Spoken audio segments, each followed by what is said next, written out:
കരങ്ങൾ കൂപ്പി കണ്ണുകൾ തുറന്ന കർത്താവിനെ കണ്ട് ഒരുമിച്ച് ലോകത്തിൻ്റെ പല കോണുകളിലിരുന്ന് ദൈവത്തെ ആരാധിച്ചു കൊണ്ടിരിക്കുന്ന നമുക്ക് ഒരേ സ്വരത്തിൽ ഒരേ ഹൃദയത്തോടെ ഈശോയെ ആരാധിച്ചുകൊണ്ട് പ്രാർത്ഥിക്കാം. പരിശുദ്ധ പരമ ദിവ്യകാരുണ്യ നാഥനായ ഈശോയ്ക്ക് എന്നേരവും ആരാധനയും സ്തുതിയും പുകഴ്ചയും ഉണ്ടായിരിക്കട്ടെ. എല്ലാവർക്കും ദൈവസന്നിധിയിൽ എഴുന്നേറ്റ് നിൽക്കാം. തുറന്നു വരുന്ന ഏതാനും നിമിഷങ്ങൾ നമ്മൾ ദൈവത്തെ ആരാധിക്കാൻ പോവാം. സംഗീതകം പറയുന്ന തപ്പ് കൊട്ടിയും കൈത്താളം വീട്ടിയും ഒക്കെ നീ ദൈവത്തെ ആരാധിക്കാനാണ് പറയുന്നത്. സ്തുതിച്ചും ആരാധിച്ചും നീ ദൈവസ്തുതികളെ മഹത്വപ്പെടുത്താനാണ് പറയുന്നത്. ഈ നിമിഷങ്ങളിൽ നമ്മൾ കർത്താവിനെ ആരാധിക്കാൻ പോവാം. അപ്പസ്തോലന്മാര് ക്ലേശങ്ങളുടെയും വേദനകളുടെയും സങ്കടങ്ങളുടെയും നടുവിൽ വലിയ ആനന്ദത്തോടെ ദൈവത്തെ ആരാധിച്ചു. നമുക്ക് നമ്മുടേതായ ക്ലേശങ്ങളുണ്ടെന്നേ. ഈ ആരാധനയിൽ പങ്കെടുക്കുന്ന നമുക്കെല്ലാവർക്കും നമ്മുടേതായ വേദനകളും സഹനങ്ങളും സങ്കടങ്ങളും നൊമ്പരങ്ങളും ക്ലേശങ്ങളും തിക്താനുഭവങ്ങളും ഒക്കെയുണ്ട്. അതിനൊക്കെ നടുവിലാണ് നമ്മുടെ ജീവിതം. ഇതിൻ്റെ നടുവിലും ആനന്ദത്തോടെ തെല്ലാനന്ദത്തോടെ എൻ്റെ കർത്താവിനെ നിനക്ക് ആരാധിക്കാൻ പറ്റും. ആത്മാവിൻ്റെ പ്രചോദനമെടുക്കാം. ഈ ആനന്ദത്തിൽ നിറയാൻ ദൈവം ചെയ്ത നന്മകളെ ഓർത്തെടുത്ത് ദൈവത്തിന് നന്ദി പറയാൻ പറ്റും. എണ്ണിത്തിട്ടപ്പെടുത്താനാകാത്തത്ര അനുഗ്രഹങ്ങൾ ദൈവം നമ്മുടെ ജീവിതത്തിൽ ചെയ്തിട്ടില്ലേ? ആരും പറഞ്ഞാൽ മനസ്സിലാക്കാനും ഗ്രഹിക്കാനും അപ്പുറമായ കാര്യങ്ങൾ നമ്മുടെയൊക്കെ ജീവിതത്തിൽ ദൈവം ചെയ്തിട്ടില്ലേ? ഇന്നലകളിൽ കർത്താവ് നടത്തിയ വഴികള്, ഇന്നലകളിൽ കർത്താവ് കൈപിടിച്ച ജീവിതത്തിന്റെ അനുഭവങ്ങള്, ഇന്നലകളിൽ ഇടറാതെ വീഴാതെ കാത്ത കർത്താവിന്റെ കരുണയുടെ കരങ്ങൾ, എത്ര നന്ദി പറഞ്ഞാലും തീരാത്തത്ര അനുഗ്രഹങ്ങൾ ദൈവം നമ്മുടെ ജീവിതത്തിൽ ചെയ്തിട്ടില്ലേ? പക്ഷെ ഇന്ന് വേദനയുടെ നടുവിലാകാം, ഇന്ന് ചില സങ്കടങ്ങൾ ഉണ്ടാകാം, ഇന്ന് ചില സ്വകാര്യ ദുഃഖങ്ങളൊക്കെ ഉണ്ടാകാം. ശരിയാണ്. പക്ഷേ ഇതിൻ്റെ നടുവിലും നീ ദൈവത്തെ ആരാധിക്കുക. അപ്പസ്തോലന്മാര് തടവറയുടെ നടുവിൽ ദൈവത്തെ ആരാധിച്ചതുപോലെ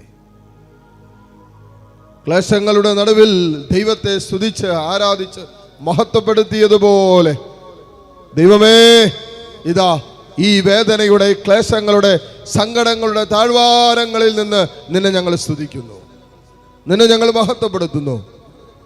നിനക്ക് യോഗ്യമായ അർഹമായ ആരാധനയും സ്തുതിയും ഞങ്ങളിതാ സമർപ്പിക്കുന്നു. കരങ്ങൾ രണ്ടും ദൈവസന്നിധിയിലേക്ക് ഉയർത്തിപ്പിടിക്കാം. കണ്ണുകൾ തുറന്ന കർത്താവിനെ കാണാം. എന്നിട്ട് എങ്ങനെ ആത്മാവ് നിങ്ങളെ പ്രേരിപ്പിക്കുന്നുവോ അതുപോലെ അധരം തുറന്നോ ഉച്ചത്തിലോ നിശബ്ദതയിലോ ഒക്കെ ദൈവത്തെ ആരാധിക്കാൻ പറ്റുമോ അതുപോലെ ആരാധനയ്ക്ക് യോഗ്യനായ കർത്താവിനെ ആനന്ദത്തോടെ ദൈവത്തെ സ്തുതിക്കട്ടെ. ഹല്ലേലൂയ, ഹല്ലേലൂയ, ഹല്ലേലൂയ, ഹല്ലേലൂയ. ഈശോയെ ആരാധന, ഈശോയെ ആരാധന. ഈശോയെ നിന്നെ ഞങ്ങൾ സ്തുതിക്കുന്നു, ഈശോയെ നിന്നെ ഞങ്ങൾ മഹത്വപ്പെടുത്തുന്നു. കർത്താവേ, നിന്റെ അനന്ത സ്നേഹത്തിന് ഞങ്ങൾ നന്ദി പറയുന്നു. ഓ കർത്താവേ, നിന്റെ അനന്തമായ കാരുണ്യത്തിന് ഞങ്ങൾ നന്ദി പറയുന്നു. ഓ കർത്താവേ, നിന്റെ കരുണാർദ്രമായ സ്നേഹത്തെ ഓർത്ത് ഞങ്ങൾ നന്ദി പറയുന്നു. ഈശോയെ, ഈശോയെ എന്ന് വിളിക്കാൻ ഞങ്ങളെ യോഗ്യരാക്കിയ നിന്റെ സ്നേഹത്തിന് നന്ദി പറയുന്നു. അപ്പാ, ഞങ്ങളെ കൈപിടിച്ച് ഓരോ നിമിഷവും നടത്തുന്ന, സ്വന്തം മക്കളെ കൈപിടിച്ച് നടത്തുന്നത് പോലെ, ഒരപ്പൻ നടത്തുന്നത് പോലെ അനുദിനം ഞങ്ങളെ കൈപിടിച്ച് പാപത്തിൽ വീഴാതെ ഇടറിപ്പോകാതെ കൈപിടിച്ച് നടത്തുന്ന നിന്റെ സ്നേഹത്തെ ഓർത്ത് നന്ദി പറയുന്നു. അപ്പാ, നന്ദി പറയുന്നു. ഹല്ലേലൂയ, ഹല്ലേലൂയ, ഹല്ലേലൂയ. ഈശോയെ ആരാധന, ആരാധന, ആരാധന, ആരാധന, ആരാധന. യേശുവേ വരണേ, നാഥനായി വരണേ, സ്നേഹമായി വരണേ, ആത്മനേ വരണേ. യേശുവേ വരണേ, നാഥനായി വരണേ, സ്നേഹമായി വരണേ, ആത്മനേ വരണേ. ഓ എൻ്റെ സ്നേഹമേ, ദൈവിക സ്നേഹമേ, നിനക്കായി ദാഹം, ജീവദാഹം. ഓ എൻ്റെ സ്നേഹമേ, ദൈവിക സ്നേഹമേ, നിനക്കായി ദാഹം ജീവദാഹം. യേശുവേ വരണേ, നാഥനായി വരണേ, സ്നേഹമായി വരണേ, ആത്മനേ വരണേ. യേശുവേ വരണേ, നാഥനായി വരണേ, കരങ്ങളടിച്ച് സ്നേഹമായി വരണേ, ദിവ്യകാരുണ്യത്തിലേക്ക് നോക്കി ആത്മനേ വരണേ. ദൈവത്തെ ആരാധിക്കാം. കർത്താവേ, സ്നേഹമായി നീ ഞങ്ങളിലേക്ക് വരണമേ, കരുണയായി ഞങ്ങളിലേക്ക് വരണമേ. ഓ ദൈവമേ, നിത്യമായ സ്നേഹമായി ഞങ്ങളിലേക്ക് നീ ഇറങ്ങി വരണമേ. Hallelujah, hallelujah.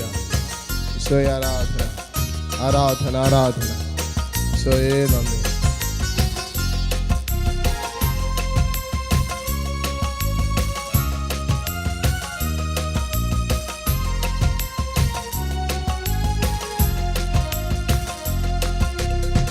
ഓ എൻ്റെ സ്നേഹമേ, ശത്രു സ്നേഹമേ, നിനക്കായി ദാഹം ജീവദാഹം. ഓ എൻ്റെ സ്നേഹമേ, ആ മിത്ര സ്നേഹത്താൽ, ഓ എൻ്റെ സ്നേഹമേ, ആ മിത്ര സ്നേഹത്താൽ കരുണാർദ്രഭാവമായി നിറയണമെന്നുള്ളിൽ, കരുണാർദ്രഭാവമായി നിറയണമെന്നുള്ളിൽ. യേശുവേ വരണേ, നാഥനായി വരണേ, സ്നേഹമായി വരണേ, ആത്മനേ വരണേ. യേശുവേ വരണേ, സ്നേഹമായി വരണേ, നാഥനായി വരണേ, ആത്മനേ വരണേ. മുട്ടുകുത്താൻ സാധിക്കുന്ന എല്ലാ മക്കളെയും നിമിഷം മുട്ടുകുത്തുന്നു. ദിവ്യകാരുണ്യ ഈശോ നമ്മളെ ആശീർവദിക്കാനായിട്ട് പോകുന്ന സമയമാണ്. കർത്താവിൻ്റെ വലിയ കാരുണ്യം ഇതാ ഈ ആശീർവാദത്തിൻ്റെ സമയത്ത് നമ്മുടെ മേലും നമ്മുടെ കുടുംബങ്ങളുടെ മേലും നിയോഗങ്ങളുടെ മേലും ഇറങ്ങി വരാൻ ആഗ്രഹിച്ചുകൊണ്ട് സ്തുതിച്ച് പ്രാർത്ഥിച്ചുകൊണ്ട് ഈശോയുടെ ആശീർവാദം സ്വീകരിക്കാം. ഹല്ലേലൂയ, ഹല്ലേലൂയ, ഹല്ലേലൂയ. ഹല്ലേലൂയ, ഹല്ലേലൂയ, ഹല്ലേലൂയ, ഹല്ലേലൂയ, ഹല്ലേലൂയ, ഹല്ലേലൂയ, ഹല്ലേലൂയ. യേശുവേ, ഹല്ലേലൂയ, ഹല്ലേലൂയ, ഹല്ലേലൂയ, ഹല്ലേലൂയ, ഹല്ലേലൂയ, ഹല്ലേലൂയ. ഹല്ലേലൂയ, ഹല്ലേലൂയ, ഹല്ലേലൂയ, ഹല്ലേലൂയ, ഹല്ലേലൂയ, ഹല്ലേലൂയ, ഹല്ലേലൂയ. ഹല്ലേലൂയ, ഹല്ലേലൂയ, ഹല്ലേലൂയ.